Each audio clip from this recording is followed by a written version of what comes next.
et sur le cas particulier. C'est un cas particulier d'animosité, l'animosité anti-juive, antisémite, anti-juive, anti-judaïque, peu importe comment on la qualifie.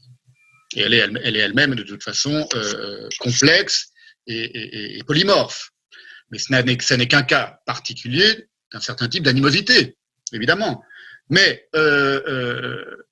j'ai décidé de commencer par analyser ou par faire une sorte de panorama de cette animosité-là, parce qu'elle va permettre de comprendre ensuite le rapport que je fais avec la pensée juive lorsque j'en viendrai à une sorte d'initiation, un début d'initiation à la mystique de la lettre dans la pensée juive. Donc on va reprendre toutes les choses, tout depuis le tout début de ce qu'est la pensée juive, à savoir l'alphabet hébraïque, même pas la langue hébraïque. Avant même de parler de la langue hébraïque, de l'hébreu biblique, ce sera l'alphabet de l'hébreu biblique. Ce sera dans 2 séances, donc dans 1 mois. J'avais commencé à travailler aussi, j'ai beaucoup travaillé aussi sur le cas d'Alain Badiou, qui est très intéressant parce que c'est un cas très contemporain où on voit s'allier une forme d'animosité antisioniste, appelons-la comme ça, mais aussi assez anti-juive d'une certaine manière, ou en tout cas en conflit, ou en tout cas problématique vis-à-vis de ce qu'on appelle la question juive, liée à une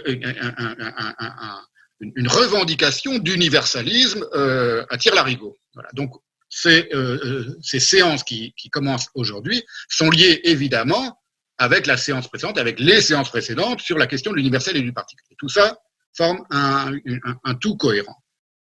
Et donc, dans 15 jours, une séance complète sur le cas très intéressant et très drôle, d'une certaine manière, d'Alain Badiou. Et ensuite seulement, donc dans 2 séances, on entamera un petit périple sur la pensée juive. Et plus tard, une fois qu'on aura bien mis en place tout ça, et surtout les fondements même de la pensée juive, on pourra du coup aborder de manière plus solide le cas particulier du rapport de Spinoza à la pensée juive, mais par rapport à son rapport évidemment à l'Ancien Testament dans le Tractatus Theologico-Politicus et à la langue juive, à la langue biblique, à l'hébreu biblique. C'est pour ça qu'il faut faire tout ça en amont, parce que sinon ça risque d'être un petit peu compliqué à comprendre. Et Spinoza, qui est quand même un jalon important dans l'histoire de la pensée de l'universel en Occident, nous conduira peut-être ensuite à un cas beaucoup plus contemporain, qui est beaucoup plus intéressant d'une certaine manière, qui est comparable à celui de Badiou, mais qui est plus intéressant pour la raison qu'il est juif, tout simplement, c'est Chomsky. Voilà. Et ensuite, une fois qu'on aura fait tout ce long cheminement sur les bords de la question juive et de la question de l'animosité vis-à-vis du judaïsme, on pourra envisager d'autres types d'animosité à l'égard des animaux, par exemple, et puis évidemment, avec une plus longue réflexion plus tard, dans ce séminaire, je ne sais pas si j'aurai le temps de le faire cette année ou pas, sur le capitalisme et le néolibéralisme, évidemment. Qu'est-ce que c'est que l'animosité propre au néolibéralisme? Voilà, donc c'est important d'avoir tout cela en vue pour comprendre vers quoi je m'achemine, lentement, tranquillement, minutieusement.